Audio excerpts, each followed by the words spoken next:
इस चैप्टर के basically 3 parts हैं। सबसे पहले ऑस्मोरेगुलेशन आ जाती है, सेकंड नंबर पे एक्सक्रीशन है और थर्ड नंबर पे और लास्ट पे हमारे पास थर्मोरेगुलेशन आ जाती है। तो हम लोग जो है ऑस्मोरेगुलेशन को आज स्टार्ट करेंगे।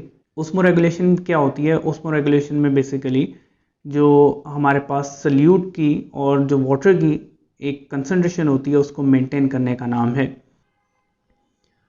वाटर जो है वो सॉल्वेंट होता है of the solute in the cell, के सेल के अंदर जितने भी सल्यूट मौजूद हैं उन सब के लिए जो सॉल्वेंट है वो क्या है? वाटर है। और इसीलिए हमारी बॉडी का सारा एनवायरनमेंट एक्वस होता है और जितने भी रिएक्शन हमारी बॉडी में होते हैं वो एक्वस मीडिया के अंदर ही परफॉर्म करवाए जाते हैं।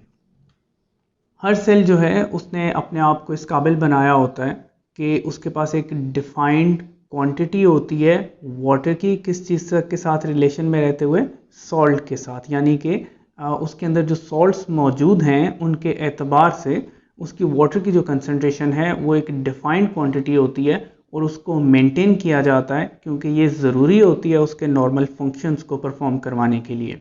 अगर जो कंसिस्टेंसी है वाटर की और सॉल्ट की वो मेंटेन नहीं की जा सकेगी तो सेल हमारा जो होगा वो अच्छे तरीके से फंक्शन को परफॉर्म नहीं करवा सकेगा। होम्योस्टैटिक मैकेनिज्म्स जो होते हैं ये जनरली क्या करते हैं? ये इस कंसंट्रेशन को मेंटेन करते हैं। कौन सी कंसंट्रेशन को? वाटर की और सॉल्ट की। तो बेसिकली किया क्या जा रहा होता है ऑस्मोरेगुलेशन में कि हम वाटर की अमाउंट और जो हमारे सॉल्ट की जो कंसंट्रेशन है इन दोनों को मेंटेन कर रहे होते हैं सेल के अकॉर्डिंगली, कि हमारे पास जो सारे सेल मौजूद हैं उनको कितना वाटर चाहिए और उस वाटर के अंदर जो सॉल्ट है उसकी कंसंट्रेशन क्या होनी चाहिए। ऑस्मोरेगुलेशन को जब हम देख रहे होते हैं तो हमें कुछ एनवायरनमेंट्स के बारे में पता होना चाहिए कि जो हमारा सेल मौजूद है उसका एनवायरनमेंट कैसा है। हमारे पास 3 तरह के एनवायरनमेंट होते हैं। सबसे पहला एनवायरनमेंट अगर हम देखें तो इसको हम हाइपरटोनिक एनवायरनमेंट कहते हैं। एक चीज़ यहाँ पे आपने जहन में रखनी है कि हम क्योंकि एनवायरनमेंट की बात कर रहे हैं इसलिए हम हमेशा एनवायरनमेंट को ही देखेंगे कि सेल की जो सराउंडिंग है उसका जो इमीडिएट एनवायरनमेंट है उसके अंदर कंसंट्रेशन सल्यूट की कितनी है। तो बेसिकली हम किस चीज़ की बात कर रहे हैं? हम उसके एनवायरनमेंट की बात कर रहे हैं। हम सेल के अंदर कंसंट्रेशन को नहीं देखेंगे बल्कि हम एनवायरनमेंट में कंसंट्रेशन को देखेंगे। यहाँ पे हमारे पास जो पहला एनवायरनमेंट आ जाता है वो है हाइपरटोनिक एनवायरनमेंट। जैसा कि आप जानते हैं कि हाइपर क्या होता है? हाइपर होता है किसी चीज़ का क्या हो जाना? इंक्रीज हो जाना, ज़्यादा होना। तो जो सल्यूट की कंसंट्रेशन है, जो सॉल्ट्स की कंसंट्रेशन है वो एनवायरनमेंट में ज़्यादा हो तो एनवायरनमेंट क्या होता है? हाइपरटोनिक होता है। जैसा कि यहाँ पे हमने एक सेल लिया है ब्लू कलर में और ग्रीन कलर के अंदर आप जो सॉल्ट की कंसंट्रेशन है उसको देख सकते हैं। तो यहाँ पे अगर हम देखें तो हमारा जो एनवायरनमेंट मौजूद है उसके अंदर सल्यूट की कंसंट्रेशन ज़्यादा है एज़ कम्पेयर टू सेल। कि अगर आप सेल को देखें तो सेल के अंदर सल्यूट्स उतने ज़्यादा नहीं मौजूद जितने के उसके एनवायरनमेंट में मौजूद हैं। तो यहाँ पे हम क्लियरली देख सकते हैं क्योंकि एनवायरनमेंट के अंदर सॉल्ट की कंसंट्रेशन ज़्यादा है सेल के मुकाबले में, इसलिए हम इस एनवायरनमेंट को क्या कहते हैं कि ये हमारा एनवायरनमेंट हाइपरटोनिक एनवायरनमेंट है। सेकेंड जो हमारे पास आ जाता है वो है आइसोटोनिक एनवायरनमेंट। आइसोटोनिक एनवायरनमेंट में क्या होता है कि जितनी सल्यूट की या सॉल्ट की जो कंसंट्रेशन है वो एनवायरनमेंट में है उतनी ही कंसंट्रेशन सेल के अंदर भी मौजूद है।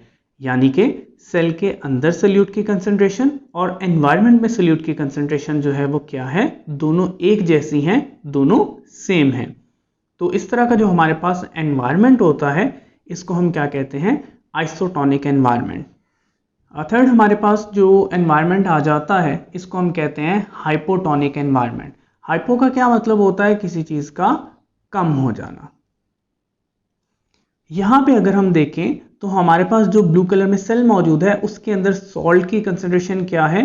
ज़्यादा है। जबकि एनवायरनमेंट की अगर हम बात करें और क्योंकि हम एनवायरनमेंट्स को ही देख रहे हैं तो एनवायरनमेंट के अंदर सेल के मुकाबले में सॉल्ट्स की कंसंट्रेशन क्या है? कम है। तो इसीलिए इसको हम क्या कहते हैं? हाइपोटोनिक कहा जाता है। तो ऐसा एनवायरनमेंट जिसके अंदर सल्यूट की कंसंट्रेशन कम हो सेल के मुकाबले में, ऐसे एनवायरनमेंट को हाइपोटोनिक एनवायरनमेंट का नाम दिया जाता है। अब हम ये देखेंगे कि ये 3 सेल्स जो हैं ये तीनों सेल्स डिफरेंट एनवायरनमेंट्स में मौजूद हैं। तो इनका जो एनवायरनमेंट है ये इन सेल्स के ऊपर किस तरह से असरअंदाज होता है और कैसे इनकी जो लाइफ है उसके ऊपर इफेक्ट करता है। तो सबसे पहले हम देखते हैं कि अगर हमारे पास जो सेल है वो हाइपरटोनिक एनवायरनमेंट में मौजूद है तो उसके ऊपर उसका क्या नुकसान होगा। यहाँ पे एक चीज़ क्लियर कर लीजिए कि हम जो सेल्स हैं वो एनिमल सेल को डिस्कस कर रहे हैं, हम यहाँ पे प्लांट सेल को डिस्कस नहीं कर रहे हैं, इसलिए क्योंकि प्लांट सेल जो हैं वो ज़्यादा रिजिड होते हैं क्योंकि उनके पास क्या होता है, सेल वॉल मौजूद होती है। तो ये तमाम सेल्स जो हैं ये एनिमल सेल्स हैं क्योंकि वो ज़्यादा सेंसिटिव होते हैं, इसलिए एनवायरनमेंट उनके ऊपर ज़्यादा असर रखता है as compare to the plant cells. तो अगर हमारे पास एक एनिमल सेल जो है उसको हम हाइपरटोनिक एनवायरनमेंट में रखेंगे तो उसके ऊपर क्या असर होगा, उसके ऊपर असर ये होगा कि जो वाटर है वो बाहर की तरफ मूव करना शुरू कर देगा। पहले यहाँ पे हम थोड़ा सा ये समझ लेते हैं कि वाटर जो है वो कैसे मूव करता है।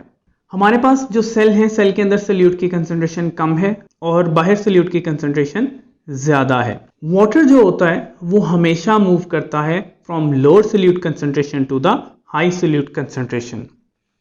इस चीज़ को आपने अपने जहन में रखना है कि वाटर जो है ये मूव करता है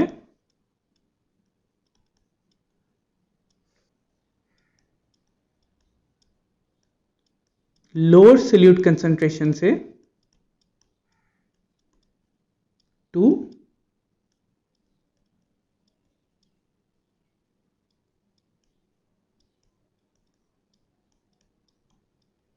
हाई सल्यूट कंसंट्रेशन की तरफ। हम डिफरेंट रिलेशंस देख सकते हैं कि वाटर किस तरीके से मूव करता है। तो उनमें से एक हम यहाँ पे जो पैरामीटर ले रहे हैं वो है सल्यूट कंसंट्रेशन का, कि सल्यूट कंसंट्रेशन जो है वो उसको देखते हुए पानी कैसे मूव करेगा, वाटर जो है वो कैसे मूव करेगा। तो अगर हम सल्यूट कंसंट्रेशन के एतबार से देखें तो वाटर जो है वो हमेशा मूव करता है लोअर सल्यूट कंसंट्रेशन से हाई सल्यूट कंसंट्रेशन की तरफ। यहाँ पे क्या होगा, यहाँ पे जो हमारे पास सेल है उसके अंदर सल्यूट की कंसंट्रेशन कम है जबकि बाहर क्या है, कंसंट्रेशन ज़्यादा है। तो वाटर जो है वो अंदर वाली साइड से कहाँ पे मूव करेगा, बाहर की तरफ मूव करेगा। यहाँ पे हमें जो है वो एक चीज़ समझनी होगी कि वाटर क्यों मूव कर रहा है। वाटर बेसिकली मूव करता है इक्विलिब्रियम अटेन करने के लिए। ये इक्विलिब्रियम कैसे आ सकता है, इसके दो तरीके होते हैं। एक तरीका तो ये है कि सॉल्ट बाहर ज़्यादा मौजूद है और वाटर अंदर ज़्यादा मौजूद है, तो वाटर बाहर चला जाए, यहाँ पर क्या हो, सॉल्ट अंदर आ जाए। तो क्योंकि जो हमारे पास सेल्स मौजूद हैं इसके गिर्द एक मेम्ब्रेन मौजूद होती है जिसको हम प्लाज्मा मेम्ब्रेन या सेल मेम्ब्रेन का नाम देते हैं। तो सेल मेम्ब्रेन जो होती है ये पार्शली परमेएबल होती है और ये सॉल्ट्स को अलाउ नहीं करती है कि वो फ्रीली मूव कर सकें। तो क्योंकि सॉल्ट्स मूव नहीं कर सकते हैं तो ये तरीका तो नहीं किया जा सकता कि सॉल्ट्स जो हैं वो बाहर से अंदर की तरफ मूव कर जाएंगे। तो इस तरीके से इक्विलिब्रियम को अटेन नहीं किया जा सकता। इक्विलिब्रियम अटेन करने के लिए हमारे पास क्या तरीका बचता है, सिर्फ और सिर्फ वाटर की मूवमेंट। तो वाटर कहाँ पे ज़्यादा मौजूद है, वाटर सेल के अंदर ज़्यादा मौजूद है और सेल के अंदर जो वाटर की क्वांटिटी है वो कम है एज कम्पेयर टू सॉल्ट्स, क्योंकि सॉल्ट बाहर ज़्यादा है, जो सेल है उसके अंदर सॉल्ट्स की कंसंट्रेशन कम है। तो वाटर क्योंकि अंदर ज़्यादा है इसलिए वो क्या करेगा, वो बाहर की तरफ मूव करना शुरू करेगा ताकि इक्विलिब्रियम जो है उसको अटेन किया जा सके। तो इसी सल्यूट कंसंट्रेशन को देखते हुए हम देखते हैं कि वाटर कहाँ से कहाँ को मूव कर रहा है, लोअर सल्यूट कंसंट्रेशन से हाई सल्यूट कंसंट्रेशन की तरफ मूव कर रहा है ताकि इक्विलिब्रियम अटेन किया जा सके। अब क्या होगा कि अगर इस सेल में से वाटर जो है वो बाहर की तरफ आना शुरू हो जाएगा तो रिजल्ट में सेल क्या होना शुरू हो जाएगा, हमारा सेल जो है वो क्या हो जाएगा, वो श्रिंक होना स्टार्ट हो जाएगा। तो इस श्रिंकेज की वजह से इस सेल की डेथ हो जाएगी। सेकेंड एनवायरनमेंट हमारे पास है आइसोटोनिक एनवायरनमेंट। आइसोटोनिक एनवायरनमेंट में हम देख सकते हैं कि वाटर की अमाउंट जो है वो सेल के अंदर और बाहर एक जैसी है और सॉल्ट की जो कंसंट्रेशन है वो भी सेल के बाहर और अंदर एक जैसी है, इसीलिए हमने इसको आइसोटोनिक एनवायरनमेंट का नाम दिया। तो आइसोटोनिक एनवायरनमेंट में क्या होता है कि जितना वाटर बाहर से अंदर की तरफ मूव करता है उतना ही वाटर अंदर से बाहर की तरफ भी मूव कर जाता है, क्योंकि ये ऑलरेडी जो है वो इक्विलिब्रियम अटेन किए हुए हैं। इसलिए जो नेट मूवमेंट होती है वाटर की वो क्या है, वो ज़ीरो रहती है। तो जो सेल की कंडीशन है उसके ऊपर क्या असर होगा, सेल की कंडीशन के ऊपर किसी किस्म का कोई असर नहीं होगा और सेल की कंडीशन क्या रहेगी, वो सेम रहेगी। थर्ड हमारे पास जो कंडीशन आ जाती है कि अगर हमने सेल को हाइपोटोनिक एनवायरनमेंट में रखा हुआ है तो अगेन वाटर कहाँ से कहाँ को मूव करता है, लोअर सोल्यूट कंसंट्रेशन से हाई सोल्यूट कंसंट्रेशन की तरफ। तो एनवायरनमेंट में क्या है, सोल्यूट की कंसंट्रेशन कम है और सेल के अंदर सोल्यूट की कंसंट्रेशन ज़्यादा है। तो वाटर कहाँ से कहाँ को मूव करेगा, बाहर वाली साइड से अंदर की तरफ मूव करना शुरू कर देगा। जब ये वाटर जो है वो बाहर से अंदर की तरफ मूव करेगा तो हमारा जो सेल है वो पहले स्वेल करेगा और स्वेल करने के बाद सेल क्या हो जाएगा, बस्ट हो जाएगा। तो यहाँ पे हम देख सकते हैं कि हमारे पास जो एनवायरनमेंट है वो बहुत ज़्यादा असर कर रहा है सेल के ऊपर। 3 तरह के एनवायरनमेंट्स हैं, हाइपोटोनिक एनवायरनमेंट, आइसोटोनिक एनवायरनमेंट और हाइपोटोनिक एनवायरनमेंट। अगर एनवायरनमेंट हाइपरटोनिक होगा तो भी सेल की डेथ हो जाएगी श्रिंकेज की वजह से, और अगर हाइपोटोनिक होगा तो बस्ट होने की वजह से सेल की डेथ हो जाएगी। तो हमें कैसा एनवायरनमेंट चाहिए होता है, हमें एनवायरनमेंट चाहिए होता है आइसोटोनिक, ताकि हम सेल को किसी भी प्रेशर से दूर रख सकें और सेल जो है वो अपनी नॉर्मल फंक्शनिंग परफॉर्म कर सके। इस स्लाइड में हम लोग अपने ब्लड सेल्स जो हैं उनको देख सकते हैं कि ब्लड सेल्स के ऊपर हमारे एनवायरनमेंट कैसे असरअंदाज होते हैं। तो अगेन अब जो हमने लास्ट स्लाइड में देखा है वही चीज़ें हैं कि अगर हमारे पास जो एनवायरनमेंट है वो हाइपरटोनिक होगा तो हमारे जो ब्लड सेल्स होंगे वो क्या कर जाएंगे, हमारे ब्लड सेल्स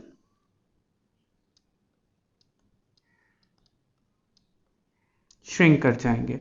और इसी तरह से अगर हमारा एनवायरनमेंट जो है वो हाइपोटोनिक होगा तो हमारे सेल्स क्या कर जाएंगे, वाटर की मूवमेंट अंदर होने की वजह से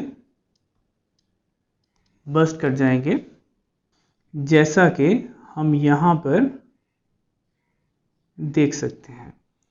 और अगर हमारा एनवायरनमेंट आइसोटोनिक होगा तो वाटर की नेट मूवमेंट जो है वो क्योंकि ज़ीरो है, जितना पानी अंदर की तरफ जाएगा उतना ही वाटर बाहर आ जाएगा, तो सेल की जो शेप है वो क्या रहेगी, वो सेम रहेगी, उसके ऊपर किसी किस्म का कोई फर्क नहीं पड़ेगा। अब हमें कैसे पता चले कि हमारा जो एनवायरनमेंट है वो सेम है। हम बेसिकली ये रिलेशंस जो हैं ये पढ़ते क्यों हैं। हम नॉर्मल रूटीन में जो भी चीज़ें खाते हैं वो हमारे डाइजेस्टिव सिस्टम से होती हुई ब्लड की तरफ जाती हैं। हम नॉर्मल रूटीन में जो भी चीज़ें खाते हैं वो हमारे डाइजेस्टिव सिस्टम का हिस्सा बनती हैं और वहाँ से फिर उनको ब्लड में भेजा जाता है। तो किसी भी तरह की एनवायरमेंटल प्रॉब्लम क्रिएट नहीं होती है। लेकिन अगर हमने कोई ऐसी मेडिसिन की फॉर्म देनी है जो हम डायरेक्टली कहाँ पे दे रहे हैं, वेन्स में दे रहे हैं, इंट्रावीनस दे रहे हैं, उसको आईवी की फॉर्म में दे रहे हैं, तो फिर क्या होता है, तो फिर हमें इन रिलेशंस को बहुत ज़्यादा ध्यान में रखना होता है। हमारी जो ड्रिप होगी या हमारा जो इंजेक्शन होगा उसको क्या होना चाहिए, हमारे एनवायरनमेंट के आइसोटोनिक होना चाहिए। अगर वो आइसोटोनिक नहीं होगा, अगर वो हाइपरटोनिक होगा तो हमारे सेल्स की डेथ हो जाएगी, किस चीज़ की वजह से, श्रिंक होने की वजह से। और अगर हमने जो आईवी दिया है वो हाइपोटोनिक होगा तो क्योंकि वो हमने डायरेक्टली ब्लड में इंकॉर्पोरेट करना है तो वो हमारे एनवायरनमेंट को क्या कर देगा, अगर वो हाइपोटोनिक कर देता है तो हमारे आरबीसीज जो हैं वो बस्ट होने शुरू हो जाएंगे। इन दोनों केसेस में हमारी मेडिसिन हमारी बॉडी के साथ रिएक्ट करेगी और ये फैटल कंडीशन हो सकती है। तो इसलिए हमने जो भी मेडिसिन पैरेंट्रल देनी होती है, माउथ के अलावा किसी और रूट से देनी होती है जो कि डायरेक्टली ब्लड में इनकॉर्पोरेट करवा रहे हैं या बॉडी फ्लूइड्स के अंदर इनकॉर्पोरेट करवा रहे हैं, तो उसको हमने क्या करना होता है, उसको हमेशा आइसोटोनिक रखना होता है। तो हमें ये चीज़ कैसे पता चले कि कौन सी चीज़ हमारी बॉडी का आइसोटोनिक है और कौन सी चीज़ हमारी बॉडी का आइसोटोनिक नहीं है। तो यहाँ पे एक स्टैंडर्ड जो है वो बनाया गया है फिजियोलॉजिस्ट की तरफ से कि जो 0.9% का NaCl का सोल्यूशन होता है, ये हमारी बॉडी के क्या होता है, आइसोटोनिक होता है। तो हमारे पास जो 0.9% का NaCl का सोल्यूशन है इसको हम स्टैंडर्ड के तौर पे लेते हैं और जब भी हम कोई मेडिसिन बनाते हैं तो हम इसके अकॉर्डिंगली बनाते हैं और उसको बॉडी की आइसोटोनिसिटी के साथ मैच करते हैं। उसकी बॉडी के साथ जब तक वो आइसोटोनिक नहीं हो जाता तब तक वो हमारे स्टैंडर्ड्स में मेडिसिन पूरा नहीं उतरती है। तो ये एनवायरनमेंट्स जो हैं इनको पढ़ने का जो बेसिक मकसद होता है वो यही होता है ताकि जब हमने बाहर से कुछ डायरेक्टली ब्लड के अंदर या फिर बॉडी फ्लूइड्स के अंदर इनकॉर्पोरेट करना है तो वो हमारी बॉडी के क्या होना चाहिए, आइसोटोनिक होना चाहिए। क्योंकि अगर वो आइसोटोनिक नहीं होगा तो वो मेडिसिन जो है हमारी बॉडी के साथ रिएक्ट कर जाएगी, जिसकी वजह से जो कंडीशन है पेशेंट की वो फेटल हो सकती है, जानलेवा हो सकती है।